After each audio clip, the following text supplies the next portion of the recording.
দেশের জনপ্রিয় band মাইলসের vocalist হামিন Ahmed Khaleda জিয়াকে নিয়ে একটি বিশেষ ঘটনার কথা তার ফেসবুক পোস্টে বলেন। হামিন বলেন, ১৯৯৩ থেকে ৯৪ সালে ব্যান্ড মাইলসকে তৎকালীন প্রধানমন্ত্রী খালেদা জিয়া তার সেনানিবাসের শহীদ মইনুল রোডের বাসভবনে সঙ্গীত পরিবেশনের জন্য আমন্ত্রণ জানানো হয়।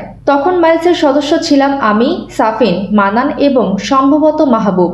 অনুষ্ঠানে প্রধানমন্ত্রী নিজে উপস্থিত থাকবেন এটা জানার পর আমরা রোমাঞ্চিত, কৌতূহলী এবং কিছুটা নার্ভাসও ছিলাম।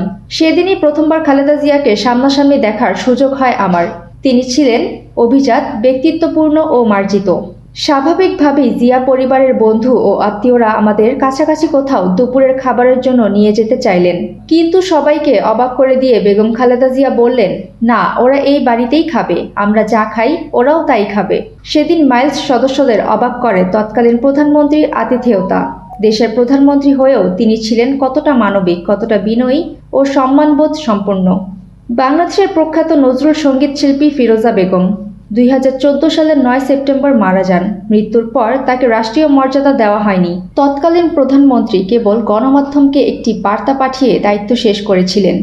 আমার মায়ের জন্য কোনো রাষ্ট্রীয় মর্যাদা, জানাজা বা দাফনের ব্যবস্থা করা হয়নি।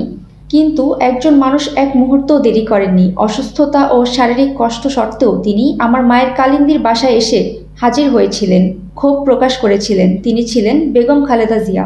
সুমাইয়া ফারাজি, দৈনিক আর নিউজ।